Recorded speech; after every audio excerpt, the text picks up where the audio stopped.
ক্ষমতাকে তারা ত্যাগের বস্তু মনে করে নাই, ভোগের বস্তু মনে করেছে। ইসলাম বলে ক্ষমতা ভোগের বস্তু নয়, ত্যাগের জিনিস। ক্ষমতা তোমার ভোগ করার জিনিস না। আমাদের দেশের এই যে প্রচলিত পশ্চিমা সভ্যতার রাজনৈতিক ব্যবস্থা, এই রাজনৈতিক ব্যবস্থায় যারা ক্ষমতায় আসে সে তো মনে করেই যে আমাদের সুদিন আসছে।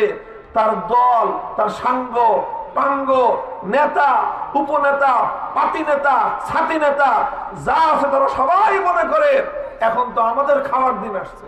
প্রচলিত রাজনীতি যারা করে তাদের প্রত্যেকের চিন্তা একটাই, যে যতদিন বাইরে থাকবো ততদিন ছেলে পেলে পালবো, ততদিন যত খরচ করতে হয় সব খরচ করব, এদিক দিয়ে ওদিক দিয়ে নানাভাবে খরচ করব।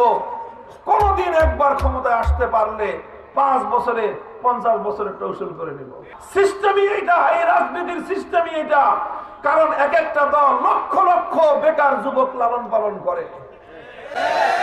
প্রচুর পরিমাণ যুবক ছেলে আছে প্রচলিত রাজনীতি যাদেরকে কোনো ভালো কাজে নিয়োগ করে না, চাকরি নাই, ব্যবসা বাণিজ্য করে না, কিচ্ছু করে না, ভাইয়ের সাথে চলে, মিছিল করে, মিটিং করে, সমাবেশ করে, রাজনীতি করে।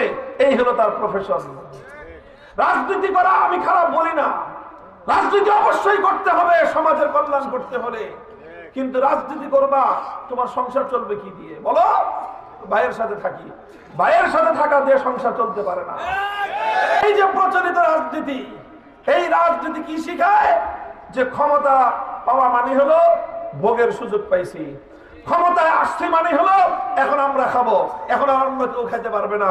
নৌকার ঘাট আমরা খাবো, টেম্পুর স্ট্যান্ড আমরা খাবো, বাস স্ট্যান্ডের চাঁদা আমরা খাবো, ফুটপাতের চাঁদা আমরা খাবো।